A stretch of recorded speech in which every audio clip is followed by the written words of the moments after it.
Let us start.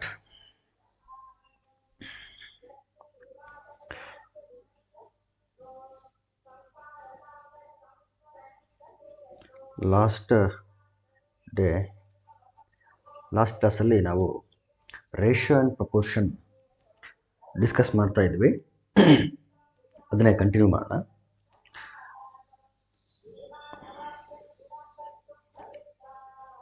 ನಿನ್ನೆ ನಾನೇನು ಮಾಡಿದ್ದೆ ಅಂತಂದರೆ ವಾಟ್ಸಪ್ ಚಾನಲಲ್ಲಿ ಕೆಲವೊಂದಷ್ಟು ಕ್ವಶನ್ಸ್ಗಳನ್ನು ಹಾಕಿದ್ದೆ. ಅದಕ್ಕೆ ಕೆಲವರು ಆನ್ಸರ್ ಮಾಡಿದ್ದಾರೆ. ಅದೇ ಕ್ವಶನ್ನೇ ಇಲ್ಲಿ ನಾನು ಡಿಸ್ಕಸ್ ಮಾಡ್ತಾ ಇದ್ದೀನಿ. ಈಗ the ratio of two numbers is 7:9. The ratio of two numbers is 7:9. If their sum is 160, ಅವುಗಳ ಸಮ್ ಎಷ್ಟು ಕೊಟ್ಟಿದ್ದಾರೆ ಅಂತಂದರೆ 160, 160 sum. The larger number is, ಅವುಗಳಲ್ಲಿ ಲಾರ್ಜರ್ ನಂಬರ್ ಎಷ್ಟಿರುತ್ತೆ ಅಂತ ಕೇಳಿದೆ. ಎರಡು ನಂಬರ್ ಇದೆ, ಅವುಗಳ ರೇಷಿಯೋ ಕೊಟ್ಟಿದ್ದಾರೆ. ಬಟ್ ಆ್ಯಕ್ಚುಲ್ ಆಗಿ ಅವುಗಳು ಎಷ್ಟೆಷ್ಟಿದೆ ಗೊತ್ತಿಲ್ಲ ನಮಗೆ. ಸೊ ಆ್ಯಕ್ಚುಲ್ ನಂಬರ್ಗಳೇನಾಗಿರಲಿ ಅಂತಂದರೆ 7x 9x ಆಗಿರಲಿ. ಯಾಕೆ 7x 9x ಅಂತ ತಗೊಳ್ತೀವಿ? Because common factor will be divided. So ಎರಡು ಕಡೆನೂ ಕ್ಯಾನ್ಸಲ್ ಔಟ್ ಮಾಡಿ ಆಮೇಲೆ ಸಿಂಪ್ಲೆಸ್ಟ್ ಫಾರ್ಮುಲೆ ರೇಷಿಯೋ ಕೊಟ್ಟಿರ್ತಾರೆ. ಹಾಗಾಗಿ ಆ ಕಾಮನ್ ಫ್ಯಾಕ್ಟರನ್ನು ನಾನು ಎಕ್ಸ್ ಅಂತ ಅನ್ಕೊಂಡಿದ್ದೀನಿ. ಅವುಗಳ ಸಮ್ ನೋಡಿ, ಸಮ್ ಎಷ್ಟು ಅಂತ ಹೇಳ್ತಾ ಇದ್ದಾರೆ ಅವರು ಅಂತಂದರೆ 160 ಅಂತ ಹೇಳ್ತಾ ಇದ್ದಾರೆ. 9 + 7 ಅಂತಂದರೆ it is 16x and this is equal to 160. 16 1s 16, 10s. Therefore the value of x is 10. ಮತ್ತು ಇದರಲ್ಲಿ ಲಾರ್ಜರ್ ನಂಬರ್ ಕೇಳ್ತಾ ಇರೋದ್ರಿಂದ ಸ್ಮಾಲೆಸ್ಟ್ ನಂಬರ್ ಯಾವುದು 7x, ಲಾರ್ಜೆಸ್ಟು 9x ಇದೆ. Therefore 9 × 10 that is 90. 9x ಅಂತ ಇರೋದ್ರಿಂದ ನಾನು ಎಕ್ಸ್ ಪ್ಲಸಲ್ಲಿ 10 ಸಬ್ಸ್ಟಿಟ್ಯೂಟ್ ಮಾಡಿದ್ದೀನಿ. 9 10s 90. ಸೊ ಸ್ಮಾಲೆಸ್ಟ್ ವ್ಯಾಲ್ಯೂ 70 ಇದೆ, ಲಾರ್ಜೆಸ್ಟ್ ವ್ಯಾಲ್ಯೂ 90 ಇದೆ. Smallest 70, largest 90. ವೆರಿಫೈ ಮಾಡೋದಕ್ಕೆ ಎರಡನ್ನು ಆ್ಯಡ್ ಮಾಡಿದ್ರೆ we get 160. Therefore these are the two values. Next question is A:B equal to, ಈ ಥರದ ಕ್ವಶನ್ಸ್ ನಾನು ಸಾಲ್ವ್ ಮಾಡಿಸಿರಲಿಲ್ಲ, ಹಾಗಾಗಿ ನಾನು ಈ ಕ್ವಶನ್ಸ್ಗಳನ್ನ ತಗೊಂಡಿದ್ದೀನಿ. A:B equal to 5:8 and B:C equals to 4:7. 4:7. Then A:C equals to A:C.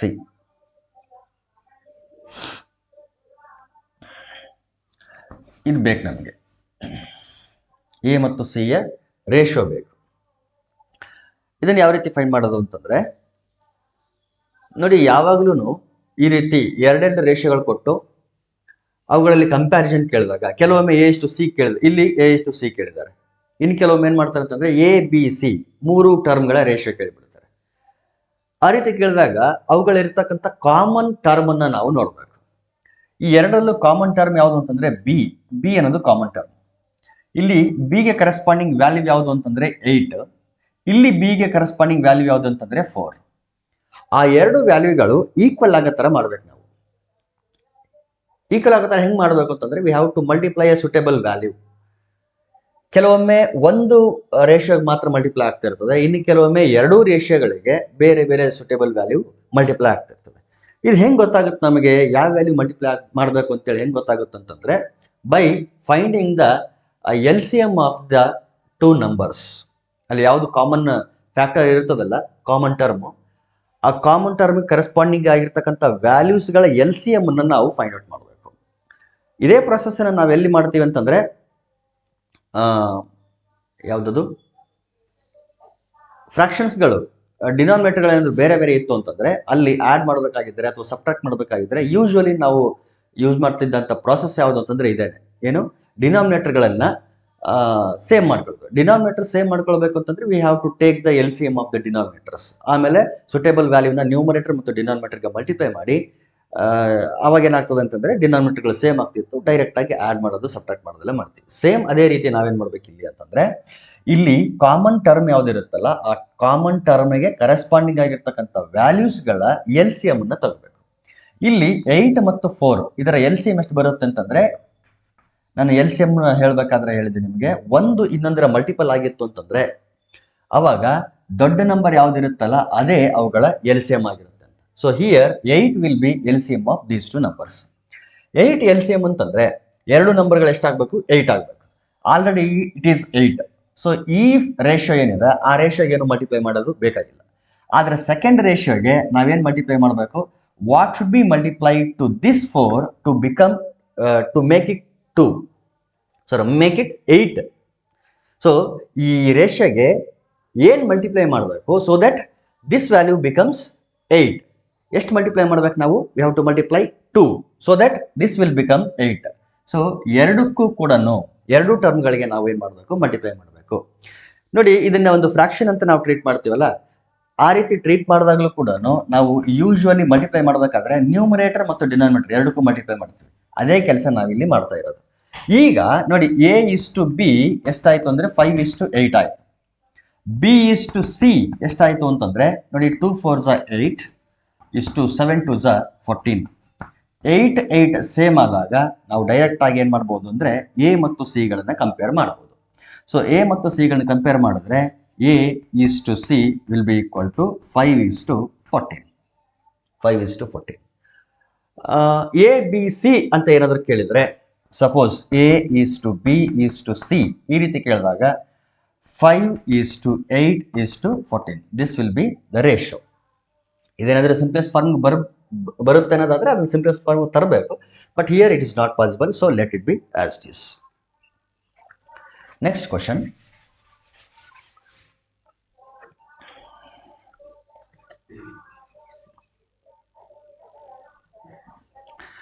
If 3x equals to 5y, if 3x equals to 5y, then x is to y is, x ಮತ್ತು y ಗಳ ratio ಕೇಳಿದರೆ x is to y is.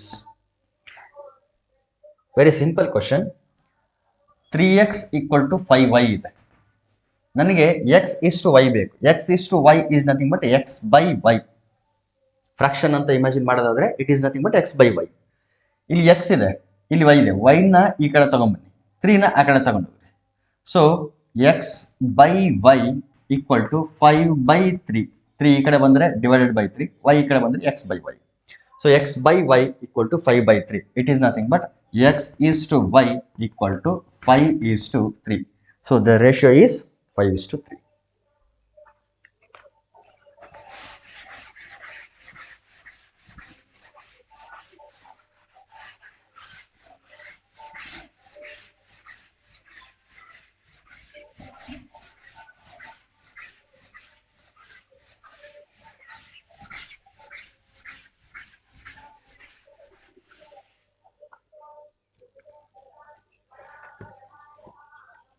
Next question is, a sum of money is divided among A, B and C. ಮೂವರ ನಡುವೆ ಒಂದಷ್ಟು amount ಏನಾಗಿದೆ ಅಂತಂದರೆ divide ಆಗಿದೆ. ನಾನು ಲಾಸ್ಟ್ ಕ್ಲಾಸಲ್ಲಿ ಇಬ್ಬರಿಗೆ ಡಿವೈಡ್ ಆಗಿರೋದ್ರ ಬಗ್ಗೆ ಡಿಸ್ಕಸ್ ಮಾಡಿದ್ದೆ. ಇಲ್ಲಿ 3 ಕ್ವಾಂಟಿಟಿಗಳು ಕೊಟ್ಟಿದ್ದಾರೆ, ಮೂವರು ಜನರ ಬಗ್ಗೆ, A, B, C. Among A, B, C in the ratio 2:3:5. ಯಾವ ರೇಷಿಯೋನಲ್ಲಿ ಡಿವೈಡ್ ಆಗಿದೆ?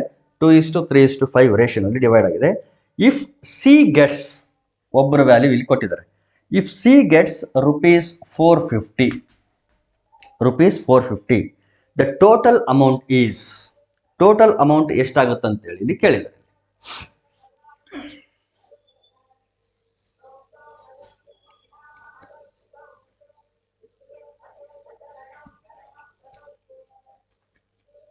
ಓಕೆ, ರೇಷಿಯೋನಲ್ಲಿ ಟೋಟಲ್ ಎಷ್ಟಿದೆ ವ್ಯಾಲ್ಯೂ? ರೇಷಿಯೋನಲ್ಲಿ 2 + 3 5, 5 + 5 10. ಸಿಯ 2 ವ್ಯಾಲ್ಯೂಸ್ಗಳು ಕೊಟ್ಟಿದ್ದಾರೆ. ಸಿಯ ರೇಷಿಯೋನಲ್ಲಿ ಎಷ್ಟು ವ್ಯಾಲ್ಯೂ ಇದೆ, ಆ್ಯಕ್ಚುಯಲ್ ಕಾಸ್ಟ್ ಎಷ್ಟಿದೆ ಅದು ಕೊಟ್ಟಿದ್ದಾರೆ. ಮತ್ತು ನಮಗೆ ಟೋಟಲ್ ವ್ಯಾಲ್ಯೂ ಇಲ್ಲಿ ಕೂಡ ಸಿಕ್ಕಿದೆ. ಇಲ್ಲಿ ಟೋಟಲ್ ರೇಷಿಯೋನಲ್ಲಿ ಟೋಟಲ್ ವ್ಯಾಲ್ಯೂ ಎಷ್ಟಿದೆ? 2 + 3 + 5 10 ಇದೆ. ಓಕೆ, ಈಗ ನೋಡಿ, ಈಗ ರೇಷಿಯೋ ಅಂಡ್ ಪ್ರಪೋರ್ಷನ್ ಆಗಿರೋದ್ರಿಂದ ನಾನು ಈ ರೀತಿ ಇದು ಮಾಡ್ಕೊಳ್ತೀನಿ. ಈಗ ಸಿ ಎಷ್ಟು ತಗೊಳ್ತಾನೆ, ಅದರಲ್ಲಿ ಟೋಟಲ್ ಎಷ್ಟಿದೆ, ಮೊದಲಿಗೆ ರೇಷಿಯೋಗೆ ಕಂಪೇರ್ ಮಾಡ್ತೀನಿ, ಆಮೇಲೆ ಆ್ಯಕ್ಚುಯಲ್ ವ್ಯಾಲ್ಯೂಗೆ ಕಂಪೇರ್ ಮಾಡ್ತೀನಿ. ರೇಷಿಯೋನಲ್ಲಿ ಸಿಯ ಪಾರ್ಟ್ ಎಷ್ಟು ಅಂದರೆ 5, ರೇಷಿಯೋನಲ್ಲಿ ಸಿ ಯ ಪಾರ್ಟ್ ಎಷ್ಟು 5. ರೇಷಿಯೋನಲ್ಲಿ ಟೋಟಲ್ ವ್ಯಾಲ್ಯೂ ಎಷ್ಟು 10. ಸಿ 5 ತಗೊಂಡಾಗ ಟೋಟಲ್ 10 ಇದೆ. ಈ ಎರಡೂ ರೇಷಿಯೋಗೆ ಸಂಬಂಧಪಟ್ಟಂತ ವ್ಯಾಲ್ಯೂಸ್.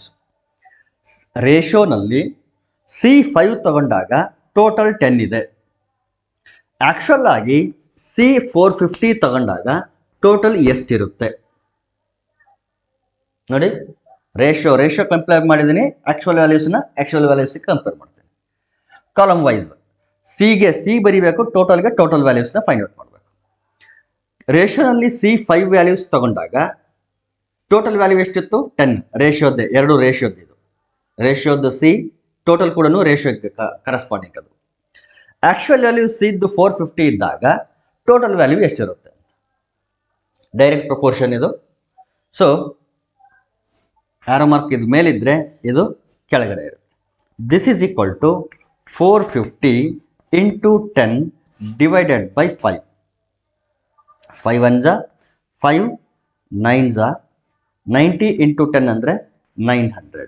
ಸೊ ಟೋಟಲ್ ವ್ಯಾಲ್ಯೂ ಎಷ್ಟಿರುತ್ತೆ? 900 ಆಗಿರುತ್ತೆ. ಇದನ್ನು ಇನ್ನೊಂದು ರೀತಿಯಲ್ಲಿ ಸಾಲ್ವ್ ಮಾಡ್ಬೋದು. ಹೆಂಗದು ಅಂತಂದರೆ, ಈಗ ಆ್ಯಕ್ಚುಲ್ ವ್ಯಾಲ್ಯೂಸ್ ಗೊತ್ತಿಲ್ಲ ನನಗೆ. ಇದು 2x ಆಗಿರುತ್ತೆ, ಇದು 3x ಆಗಿರುತ್ತೆ, ಇದು 5x ಆಗಿರುತ್ತೆ. 5x will be equal to 450. ಯಾಕಂದರೆ ಇದು ಆ್ಯಕ್ಚುಯಲ್ ವ್ಯಾಲ್ಯೂ, ಅವನಿಗೆ ಕರೆಸ್ಪಾಂಡಿಂಗ್ ಆ್ಯಕ್ಚುಯಲ್ ವ್ಯಾಲ್ಯೂ ಯಾವುದು? 450. So this actual value will be equal to actual value 450. Divide ಮಾಡಿ 90. The value of x is 90. ಈಗ ಇಲ್ಲಿ ಕೂಡ ಎಕ್ಸ್ ಇರುತ್ತೆ, ಇಲ್ಲಿ ಕೂಡ ಎಕ್ಸ್ ಇರುತ್ತಲ್ಲ, ಸೊ ಅಲ್ಲಿ ಸಬ್ಸ್ಟಿಟ್ಯೂಟ್ ಮಾಡಿ. 2 ಇಂಟು ಎಕ್ಸ್ ಅಂತ ಇರುತ್ತೆ, so 2 into 90 that is 180. Similarly 3 into 90 ಅಂತ ಇರುತ್ತೆ, 3 ಇಂಟು 90 270. ಇಲ್ಲಿ 90 ಇದೆ, 180 ಇದೆ, 270 ಇದೆ. ಎಕ್ಸ್ ವ್ಯಾಲ್ಯೂ 90 ಆದರೆ ಇವೊಂದು ವ್ಯಾಲ್ಯೂ ಎಷ್ಟು? 450 ಆಲ್ರೆಡಿ ಕೊಟ್ಟಿದ್ದಾರೆ ಅಲ್ಲಿ. ಸೊ 3 ವ್ಯಾಲ್ಯೂ ಸಿಗ್ತೀನಿ ನಮಗೆ, 270 180 ಸಿದು 450. ಟೋಟಲ್ ಬೇಕು ಅಂತಂದರೆ ಇದು 0 7 15 5 20 4 2 6 7 8 9 ಟೋಟಲ್ 900. ಇಲ್ಲಿ ಡೈರೆಕ್ಟಾಗಿ ವ್ಯಾಲ್ಯೂ ಸಿಗ್ತದೆ. ಇಲ್ಲಿ ಏನು ಮಾಡಬೇಕಾಗುತ್ತೆ ನಾವು ಅಂತಂದರೆ, ಫಸ್ಟ್ ಸಿಗೆ ಏನು ಕರೆಸ್ಪಾಂಡಿಂಗ್ ಕೊಟ್ಟಿರೋದ್ರಿಂದ ಎಕ್ಸ್ ವ್ಯಾಲ್ಯೂ ಫೈಂಡ್ ಔಟ್ ಮಾಡಿ, ಆಮೇಲೆ ಬಿ ಎಷ್ಟು ಎ ಎಷ್ಟು ಅಂತ ಫೈಂಡ್ ಔಟ್ ಮಾಡಿ, ಆಮೇಲೆ ಆ್ಯಡ್ ಮಾಡಬೇಕು. ಸ್ವಲ್ಪ ಲೆಂದಿ ಆಗುತ್ತೆ ಅಷ್ಟೇ. ಇಲ್ಲಿ ನಾವೇನು ಮಾಡಿದ್ದೀವಿ, ಇಲ್ಲೇ ರೇಷಿಯೋನಲ್ಲಿ ಟೋಟಲ್ ಎಷ್ಟು, ರೇಷಿಯೋನಲ್ಲಿ ಸಿ ವ್ಯಾಲ್ಯೂ ಎಷ್ಟು, ಆ್ಯಕ್ಚುಯಲ್ ಸಿ ವ್ಯಾಲ್ಯೂ ಎಷ್ಟು, ಆ್ಯಕ್ಚುಯಲ್ ಟೋಟಲ್ ವ್ಯಾಲ್ಯೂ ಎಷ್ಟು ಅಂತೇಳಿ ಈ ರೀತಿ ಕ್ಯಾಲ್ಕುಲೇಟ್ ಮಾಡಿ ಡೈರೆಕ್ಟಾಗಿ ಫೈಂಡ್ ಔಟ್ ಮಾಡಿದ್ವಿ. ನೀವು ಯಾವುದಾದ್ರೂ ಮೆಥಡ್ ಏನಂದರೆ ಫಾಲೋ ಮಾಡ್ಬೋದು.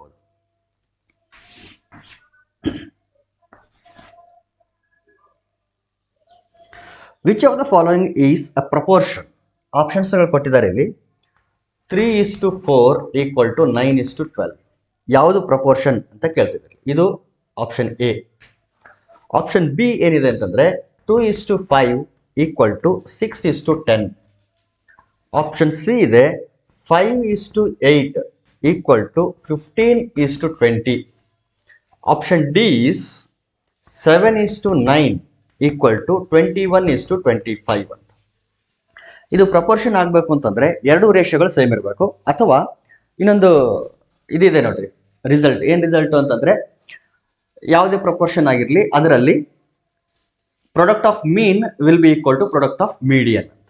ಸೊ ಆ ರೂಲ್ ಇಲ್ಲಿ ಏನಂದರೆ ಫಾಲೋ ಅಪ್ ಆಗಬೇಕು ನೋಡಿ. ಪ್ರಾಡಕ್ಟ್ ಆಫ್ ಮೀನ್ 9 4 36, 12 3 36 ಕರೆಕ್ಟ್ ಆಗಿದೆ. So option A correct. ಈಗ ಬಿ ಸಿ ಡಿ ರಾಂಗ್ ಅಂತ ಹೇಳ್ಬೇಕಂದ್ರೆ ಅವುಗಳನ್ನ ವೆರಿಫೈ ಮಾಡ್ಬೇಕು ನಾವು. 6 5 30 ಆಗುತ್ತೆ, 2 10 20 ಆಗ್ತದೆ. So it is not possible. ಇಲ್ಲಿ 5 2 10 ಅಂದರೆ 25 100 ಆಯಿತು, 100 ಆಯಿತು. But 15 8 it will not be equal to 100. 15 4 60 ಅಂತಂದರೆ 120 ಆಗುತ್ತೆ. ಈ ಪ್ರಾಡಕ್ಟ್ 120 ಆದರೆ ಎಕ್ಸ್ಟ್ರೀಮ್ಗಳ ಪ್ರಾಡಕ್ಟು 100 ಬರ್ತಾ ಇದೆ. So it is not A proportion.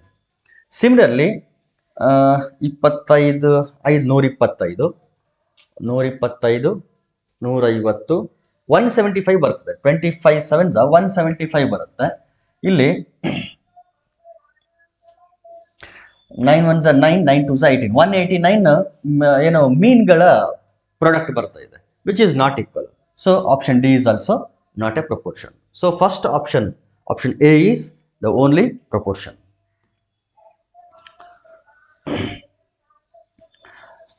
If A is to B equal to 4:7, ಈ ಥರದ ಕ್ವಶನ್ಗಳೆಲ್ಲನೂ ಅಲ್ಲಲ್ಲಿ ಕೇಳಿದ್ದಾರೆ, ಟೆಟ್ಟಲ್ಲಿ ಕೇಳಿದ್ದಾರೆ, GPS ಅಲ್ಲಿ ಕೇಳಿದ್ದಾರೆ. ದೆನ್ ಕ್ವಶನ್ ಏನಿದೆ ಅಂತಂದರೆ, we have to find 2A + B = A + B. ಇದನ್ನು ನಾವು ಫೈಂಡ್ ಔಟ್ ಮಾಡಬೇಕು. ಕೊಟ್ಟಿರೋದೇನು, A is to B = 4:7 ಅಂತ ಕೊಟ್ಟಿದ್ದಾರೆ. ನಮಗೆ ಗೊತ್ತಿರ್ತಕ್ಕಂಥ ಫಾರ್ಮ್ಗೆ ಇದನ್ನು ರೆಡ್ಯೂಸ್ ಮಾಡೋಣ. ನಮ್ಗೆ ಗೊತ್ತಿರ್ತಕ್ಕಂಥ ಫಾರ್ಮ್ ಯಾವುದು ಅಂತಂದರೆ ಫ್ರಾಕ್ಷನ್ ಅಲ್ಲಿ ಇತ್ತು ಅಂತಂದರೆ ನಾವು ಆರಾಮಾಗಿ ಆಟ ಆಡ್ಬೋದು. ಅದಕ್ಕೆ ನಾನು ಏನು ಮಾಡ್ತೀನಿ ಅಂತಂದರೆ, ಇದನ್ನ ಫ್ರಾಕ್ಷನ್ ಫಾರ್ಮಲ್ಲಿ ಬರ್ಕೊಳ್ತೀನಿ. A is to B is nothing but A/B. A/B = 4/7. ಯಾವುದಾದ್ರೂ ಒಂದು ವೇರಿಯೇಬಲ್ಗೆ ನಾನು ಚೇಂಜ್ ಮಾಡ್ಕೊಳ್ಬೇಕು. ಈಗ A = ಇಲ್ಲಿಂದ ನಾನು ಏನಂತ ಬರ್ಕೊಳ್ತೀನಿ ಅಂದರೆ, A = B ಕ್ರಾಸ್ ಮಲ್ಟಿಪ್ಲೈ ಮಾಡ್ಕೊಳ್ಳೋಣ, 4B/7. A = 4B/7. ಈಗ ಇದನ್ನು ಕೂಡ ರೇಷಿಯೋ ಫಾರ್ಮಲ್ಲಿ, ಯಾವುದದು ಫ್ರಾಕ್ಷನ್ ಫಾರ್ಮಲ್ಲಿ ಬರ್ಕೊಳ್ಳೋಣ. ಫ್ರಾಕ್ಷನ್ ಫಾರ್ಮಲ್ಲಿ ಬರ್ಕೊಂಡ್ರೆ 2A + B divided by A + B. 2A + B divided by A + B. ಇಲ್ಲಿ A ವ್ಯಾಲ್ಯೂ ನಮಗೇನು ಸಿಕ್ಕಿದೆ ಅದನ್ನ ಇಲ್ಲಿ ಸಬ್ಸ್ಟಿಟ್ಯೂಟ್ ಮಾಡಿ ಸಿಂಪ್ಲಿಫೈ ಮಾಡಿ, you will get the ratio, actual ratio ನಿಮಗೆ ಸಿಕ್ಬಿಡ್ತದೆ. So it is equal to 2 × A ಅಂತಂದ್ರೇನು, 4B. A means 4B/7 plus B ಇದೆ ಮುಂದೆ, whole divided by A + B ಇದೆ. A ಅಂತಂದರೆ 4B/7 ಪ್ಲಸ್ B. ಈಗ ನ್ಯೂಮರೇಟರ್ ಮತ್ತು ಡಿನಾಮಿನೇಟರ್ ಇಂದ B ಕಾಮನ್ ಬರುತ್ತೆ. Take B as a common factor from both numerator and denominator.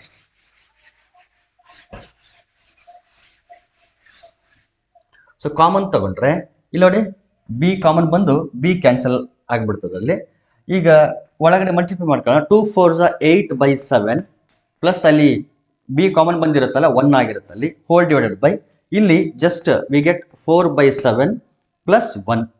LCM ತಗೊಳ್ರಿ, 7 + 8 15/7 numerator ಆಗೋದು.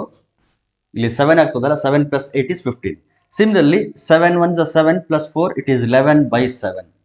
ಸೊ 15/7 11/7 ಡಿನಾಮಿನೇಟರ್ಗಳನ್ನ ಕ್ಯಾನ್ಸಲ್ ಮಾಡಿದ್ರೆ we get 15/11. 15/11 is nothing but 15:11. 15:11. So this is the actual ratio. ಯಾವುದದು 2A + B = A + B. ಅದರ ratio ಎಷ್ಟು ಅಂದರೆ 15:11.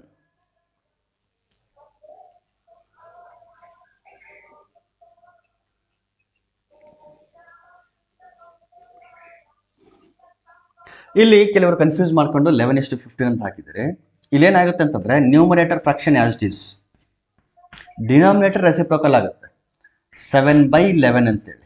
So ಅವಾಗಲೂ ಕೂಡ 15/11 ಅಂತಲೇ ಬರೋದು. ಓಕೆ, ಸೊ ಅದೊಂದು ಸ್ವಲ್ಪ ನೀವು ಅಬ್ಸರ್ವ್ ಮಾಡಬೇಕು.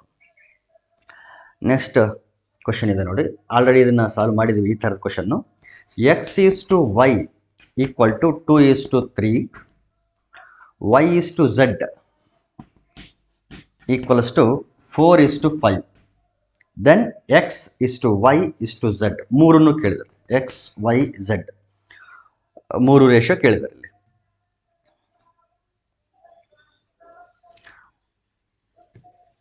ಆಲ್ರೆಡಿ ಹೇಳಿದ್ನಲ್ಲ ನಾನು, ಅಲ್ಲಿ AB, BC ಕೊಟ್ಟು AC ಕೇಳಿದ್ದಾರೆ ratio.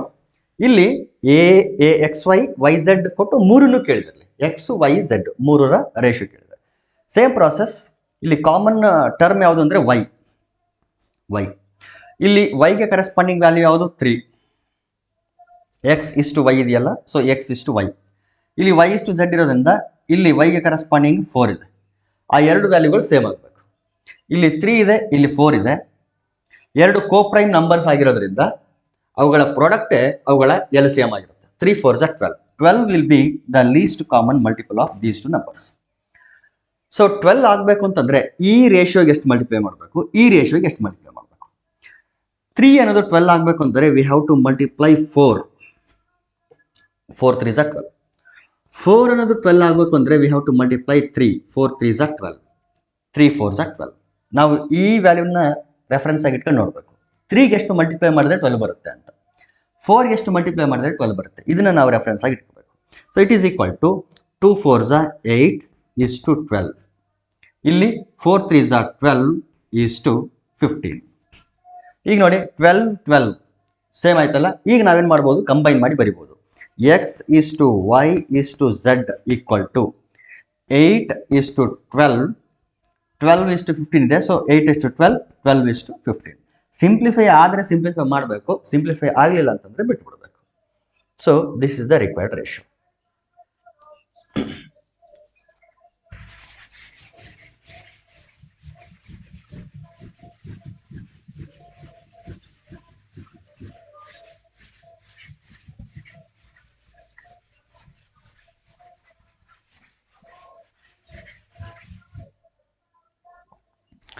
Next question.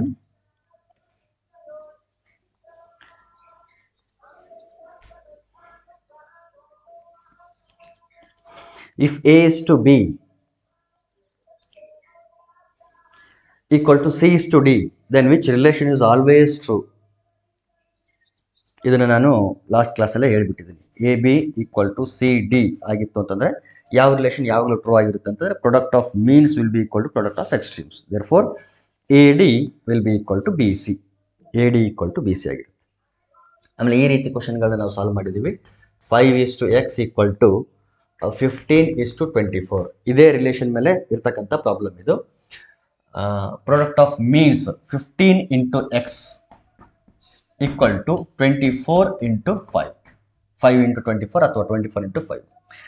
5 1s 5 3s 15, 3 1s 3 8s 24. The value of x is 8.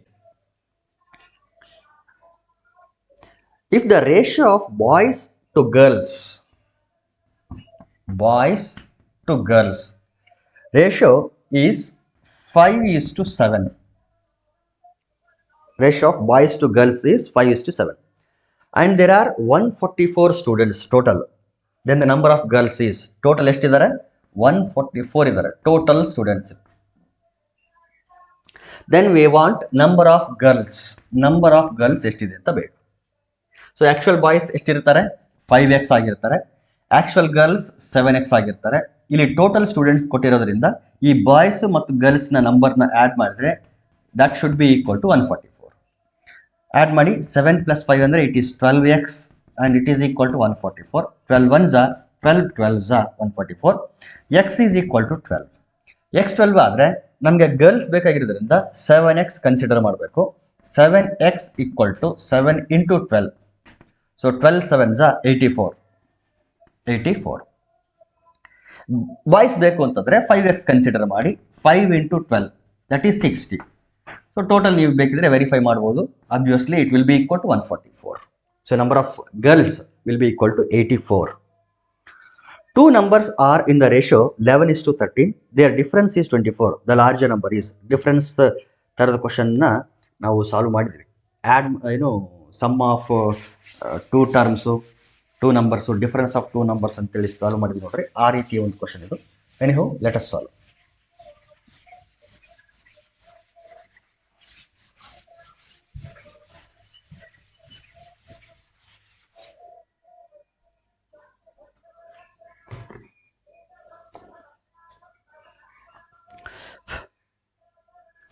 Two numbers are in the ratio 11 is to 13.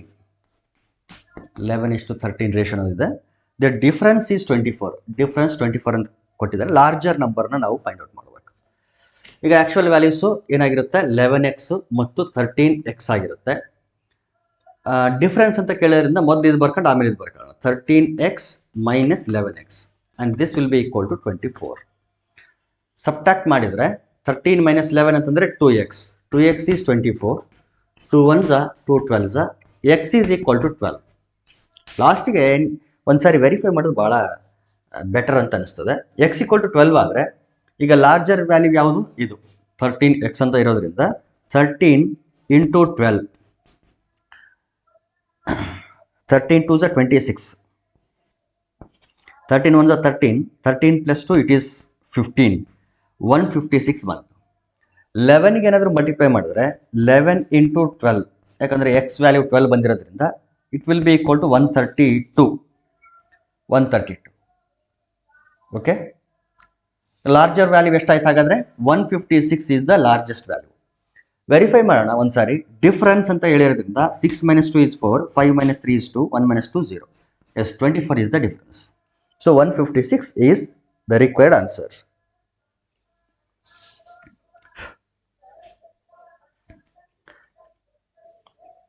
Which one is not equivalent to? ಇದು ಭಾಳ important. ಈ ಥರದ question which one is not true ಅಂತ ಕೇಳ್ತಿರ್ತಾನೆ. ಆ ಥರ ಇದ್ದಾಗ ಸ್ವಲ್ಪ ಆ ವರ್ಡ್ ಮೇಲೆ ನಾವು ಕಾನ್ಸಂಟ್ರೇಟ್ ಮಾಡಬೇಕು. ನಾಟ್ ಈಕ್ವಿವ್ಯಾಲೆಂಟ್ ಟು ಯಾವುದಕ್ಕೆ ಅಂತಂದರೆ 4:5.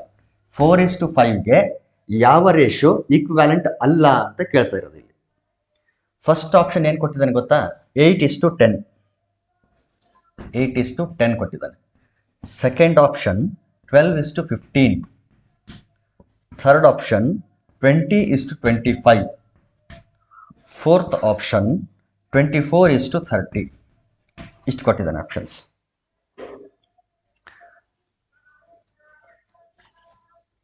ಫೋರ್ ಇಸ್ ಟು 5 ಬರಬೇಕು. ಯಾವುದು ಈಕ್ವಲೆಂಟ್ ಅಲ್ಲ ಅಂತ ಹೇಳ್ತಾರೆ. ಅಂದರೆ ಇವುಗಳನ್ನ ಸಿಂಪ್ಲಿಫೈ ಮಾಡಿದರೆ 4:5 ಯಾವ್ದು ಬರುತ್ತೋ ಅದು ಕರೆಕ್ಟ್, ಯಾವ್ದು ಬರಲ್ವೋ ಅದಲ್ಲ ಅಂತ. ಈಕ್ವಲೆಂಟ್ ಆಗಬೇಕು ಅಂತಂದರೆ ಸಿಂಪ್ಲಿಫೈ ಮಾಡಿದಾಗ 4:5 ಬರಬೇಕು.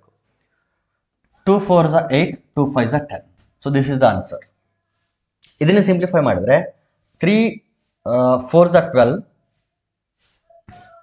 3 5s are ನಾಟ್ ಅಂತ ಹೇಳಿರೋದ್ರಿಂದ ರಾಂಗ್ ಆನ್ಸರ್ ನಾವು ಫೈಂಡ್ ಮಾಡಬೇಕು. ಅಂದರೆ 3 ರೇಷಿಯೋಗಳು ಸೇಮ್ ಇರುತ್ತೆ, 1 ರೇಷಿಯೋ ಬೇರೆ ಇರುತ್ತೆ. ಸೊ ಇದೇನೈತಲ್ಲ ಇದು true statement. It is also true statement. ನಮಗೆ ನಾಟ್ ಅಂತಂದರೆ ಫಾಲ್ಸ್ ಸ್ಟೇಟ್ಮೆಂಟ್ ಬೇಕು. 5 4s are 20, 5 5s are 25. ನೋಡಿ 4:5, 4:5, 4:5 ಅಂತಾನೆ ಬಂತು. It is also true statement. ಈಗ ಇಲ್ಲಿಗೆ ಬನ್ನಿ.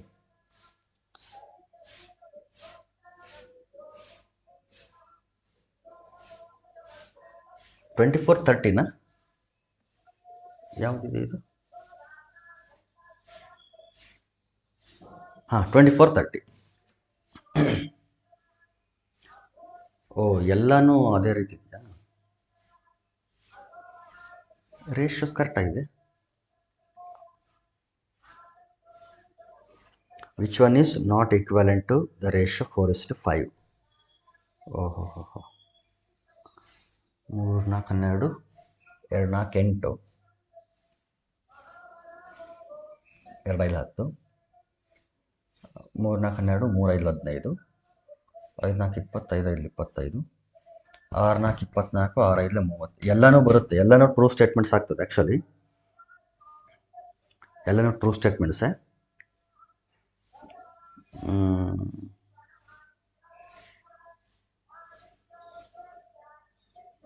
4:5, 5 4 25, 5 25 ಎಲ್ಲನೂ ಆಗ್ತದೆ. ಯಾವುದಾದ್ರು ಒಂದನ್ನು ಅವ್ರು ಬೇರೆ ಕೊಡಬೇಕಾಗಿತ್ತು, ಬಟ್ ಎಲ್ಲನೂ ಕೊಡದೆ ಯಾವ್ದಾದ್ರು ಒಂದು ಚೇಂಜ್ ಮಾಡ್ಕೋಬೇಕು ಅಷ್ಟೇ. ಆ್ಯಕ್ಚುಲಿ ಎಲ್ಲನೂ ಕರೆಕ್ಟಾಗಿದೆ. All the ratios are equivalent to 4:5 only.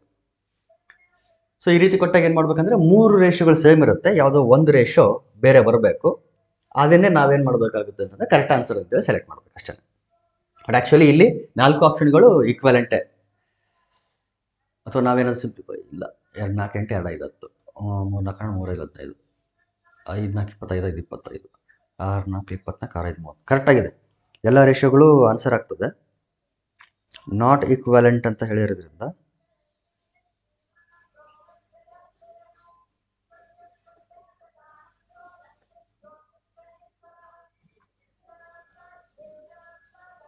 ಕರೆಕ್ಟಾಗಿದೆ. 4 ಕೂಡ ಅಲ್ಲಿ ಈಕ್ವಲೆಂಟೇ ಇದೆ. ಸೊ ನಾಟ್ ಈಕ್ವಲೆಂಟ್ ಅಂದರೆ ಯಾವುದಾದ್ರೂ ಒಂದು ರೇಷಿಯೋ ಬೇರೆ ಕೊಡಬೇಕಾಗಿತ್ತು. ಬಟ್ ಗೊತ್ತಿರಲಿ, ನಿಮಗೆ ಕಾನ್ಸೆಪ್ಟ್ ಗೊತ್ತಿದ್ರೆ ಸಾಕು. ಓಕೆ, ಈಗ ನೆಕ್ಸ್ಟ್ ಟಾಪಿಕನ್ನು ನೆಕ್ಸ್ಟ್ ಕ್ಲಾಸಲ್ಲಿ ಡಿಸ್ಕಸ್ ಮಾಡೋಣ. Okay, thank you.